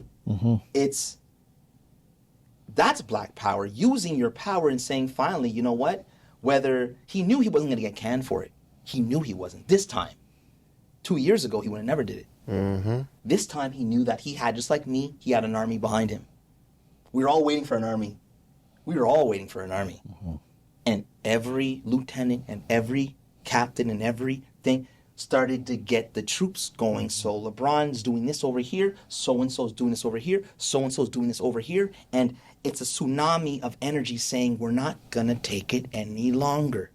And what does that do? It makes change. So it doesn't matter whether you're coming from it from the side of good wholeheartedness and you want to make change, or you're over a barrel and you're forced to change. Either or, it's coming. So how do you want it? Like, how do you want to receive? So to your question, that kid right now is in a way better place because, again, there's markers and there's things that have happened. So he's in a way better place than what we were. So it's kind of like now he can talk about marginalization in his own product, in his own story. Because as black people, it doesn't matter where we come from or what elk we come from, but there's a story. You're rich, you're called a nigger at fucking camp Hermes when you bought your your suit. You know what I mean? Gotcha. Like, you know, or any, you know, like. I thought you were talking about like a rich kid. It's not a rich adult. Or like adult or kid or whatever. It's kind of like, it doesn't matter where you come from. You're always reminded some even if subtle you're way. Benz. Yeah, some subtle way that you are not them. Yeah. So instead of even that, just it's knowing that there's at least talk and there's at least things that we're able to talk about we've never talked about before. To be honest, this conversation, we would have never had this conversation because if all this didn't happen, our conversation would be like, okay, how do you get into here? How do you get into this business? How do you get into that? And not talk about erupting, because if we say too much, then these opportunities might get taken from us before we even start. So we're talking about doing different angles and different hustles to get into, wait a minute, why are we even talking about hustling? Fashion is not a hustle. Fashion is a business. So why are we hustling? And they're not hustling. But it's a hustle and it's a grind and we're using all these fucking terms. Wait a second. It's a business like anything else. Like a baker finds the dough, makes the cake. You have the brand, go to the store, they buy, they churns, we continue like everybody else. And listen, fashion, white or black, is super hard in Canada. Let me get that out right out the gate. Why? White is hard, black is hard, because we're 30 million in a country where in the States, it's 400 plus million. So we have, the state of California has 30 million, that's our whole country in one state. That means you could throw a pebble across a room and make money in America, in your zone, in your pocket. You become a multi-millionaire, billionaire in your corner of the world in America. In Canada, there's 30 million of us, and then you break it down into demographics and age and everything else. What do we have, 2 million left? And then 500,000 just want it for free. Another 500,000 wants to just go to your party and drink for free. The other ones, like you break it down to like you have 750,000 left for you to split between every other brand trying to make it. It's rough. It's tough. So to say that it's not hard for everybody, but could you imagine if it's hard for everybody, how hard it is for us, knowing that systemic racism exists? And now they've admitted to it. So now it's kind of like it's out of the room. So we could talk about this now because they've admitted to it. Because if they didn't admit to it, we'd have a different conversation because we're like, I don't know, but George, I don't know. Like, I haven't heard anybody say racism. I get racism, but I haven't heard anybody really come out and admit to it. And we are nicer in Canada. We're so nice, and we say thank you a lot. So George, like, what's up with that? Like, we're so nice. We're better than America. Until they admit it to it. And it's like, oh, shit.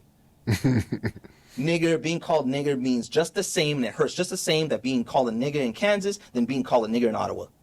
It's the same feeling you get in your heart. Yeah. It doesn't matter. So what are we talking about? Right? So to that kid, I say like, yo, man, sky is the limit. I can tell you for the first time, I said this on my speech, for the first time I actually believe it. Because you can actually reach somewhere, and when you reach maybe you reach a glass ceiling, you feel like, hey, wait a second, Sully said I can keep going. Mm-hmm. Make a little bit of a scream about it. They'll open it up.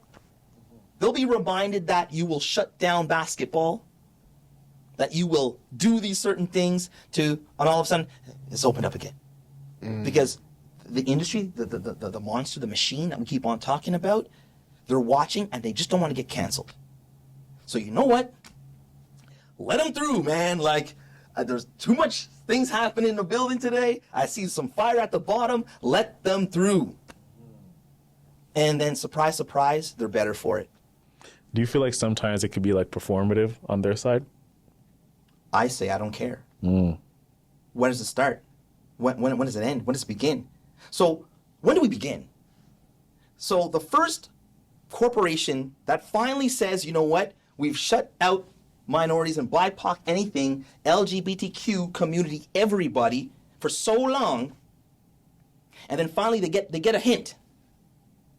Oh man, you know, these black squares are going on Instagram, like these little cubes are manifesting on Instagram, and you know, everything change is coming. Holy shit, what do we do? Okay, you. The first one is always gonna look performative. Mm-hmm. It's what we do when we get in. Mm-hmm. To show them our excellence. Because once excellence hits the table, you're going to want more of it. And eventually, the more we are, the more we make change in that building. The more we get more people into the building, and the more we change things. You cannot bring gasoline to the table when you're finally invited to it. Guess what? We made the table in the first place. We just haven't been invited to it, but I ain't burning my table. I helped make that. My mom helped put the miter in the fucking legs. What are you talking about? Mm-hmm. This is my table. What are you talking about? Why am I gonna go try to find another table when I have all the resources I was promised in this country, but I'm gonna go off to the side with no hammers and no saws and try to build my own shit when my mom and the ancestors and everybody else who helped build those legs on that table are eating from it? They wanna let me in? I ain't gonna burn my table down. I'm gonna go there finally, after they admit to things. I'm gonna speak my piece, and I'm gonna take my piece of that table. I'm gonna sit on my chair, and then once I get comfy, then Black Designers of Canada, did I not build that table myself? So I'm not afraid of building tables, but you best believe the tables that are on the table, like that are already built, that I helped build. You best believe I want access, and I want access to yours, access to that one, because I was promised that. The rest, I could build. I'm a builder. I have proof of it. Everybody wants receipts, so then you can go to blackdesignersofcanada.com. That's the receipt for that table. But you best believe, no, we can't think that way. Let's take over and help and how do I say, find inclusion in the tables that we helped build in the first place. Once we get that support, cool. It'll give us more options to build better tables off to the side. Because a table, what does a table look like without using a hammer? Mm-hmm. Right? That's a shitty table. Exactly. It's gonna fall. Yeah. Man, beautifully said. To your earlier self, if you were to give some advice to your earlier self, what would that be? And we was wrapping up after this question. Yes. My earlier self, you know what sucks? It's like mentors. It's like black mentors.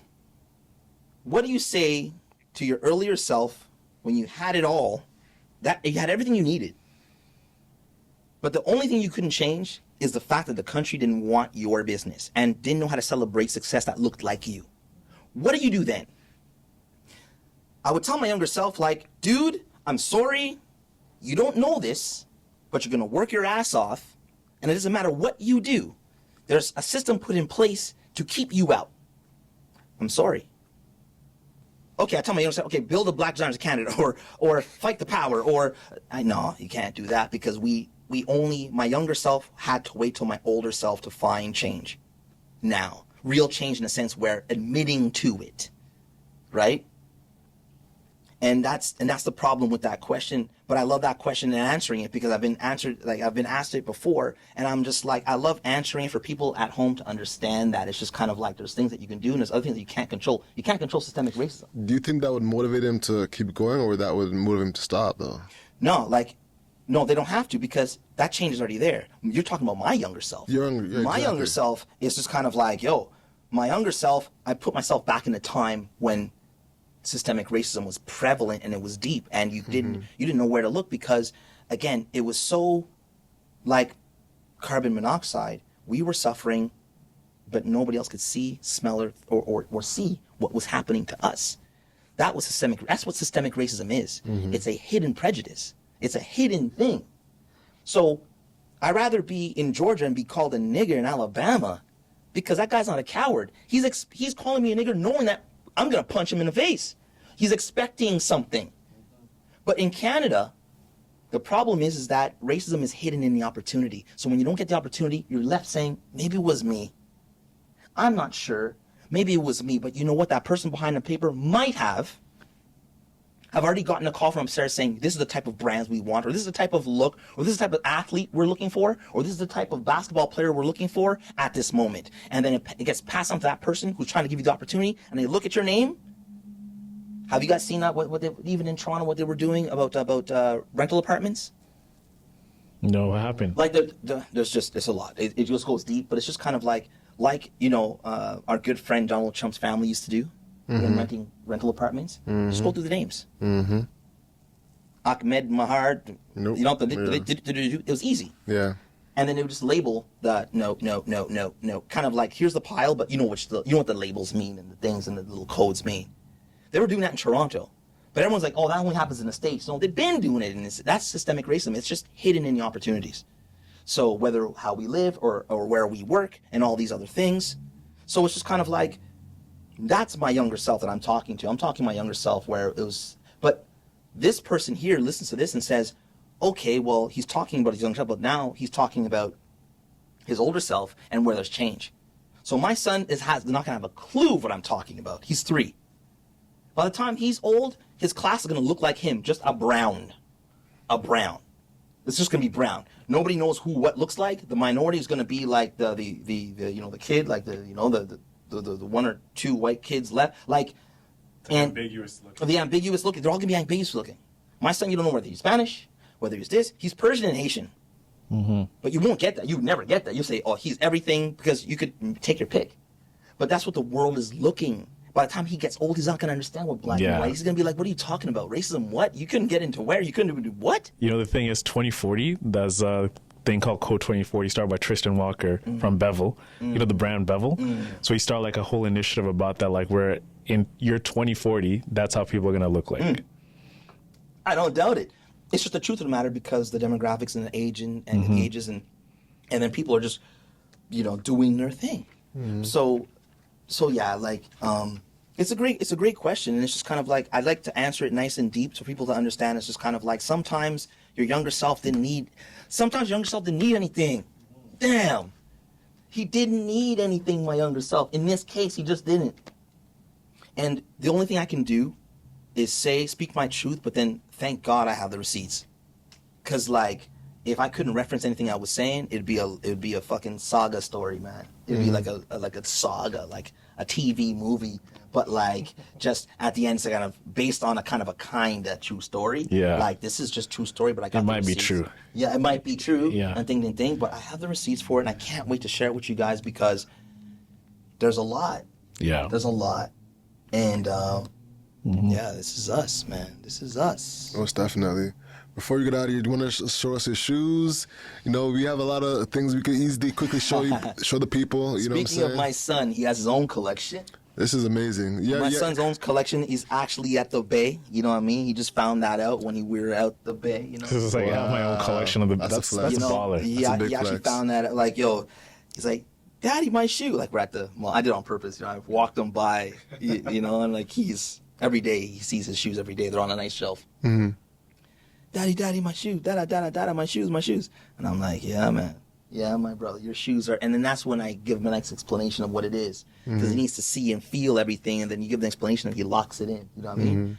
And so these are the little A team, the little A team lows. And that's him. A, obviously A team, Adrian, that's my son's name. You know what I mean? So then that's his contribution. Diapers are expensive at home, everybody.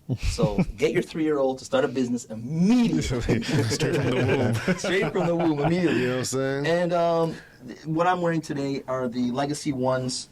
These are in stores. There's some custom colors that the Bay has. Those are fresh. Yeah, these have the cinnamon brown with the gum Yeah, sole. I like that thick sole. Yeah, like, and this is my soul. And when you see this, like, I just did another series of, like, there's 3 other designs of this. Because I'm just like, I just want you to see, like, it's kind of like Kanye's. It took Kanye to get it. You know, those, like, those are ugly as mother. You know, but you're like, oh, it's not. Oh, and now everyone's rocking them. When you see something brand new, it's hard to digest. I mean, I'm not calling these ugly, but it's a new soul. It's not the classic Margome, you know what I mean, the Margome soul. It's just my soul. So it's kind of like, I want it to stick out to be like, when you're rocking these, you're like, oh, those are Sully's for sure. That's a Sully thing. Like, you look at Kanye's Yeezys and like, that's a Yeezy. Like, there's no, like, you can't, and you know Adidas is trying to take that back. Anyways, there's so much we can go. But like, that's the whole thing. So I have like different collections in this. The Legacy 2s are really dope. And this comes in multiple colors, and yeah, man. So this is doing well, and I'm just gonna continue to do this. And I have new kids come in. I have high tops come in. I have just a lot of crazy stuff coming in the shoe space. Dope. Yeah. What's up? With that being said, ladies and gentlemen, that wraps up the podcast. The house is what you can control. Yes. So control your grind and control your life. I'm Alex. And I'm Owen Osinde. And I'm George Sully. Yes, sir. That's great, man. Thank you so much. You're welcome. Yeah, have a great week, everybody. That's the show, y'all. Peace.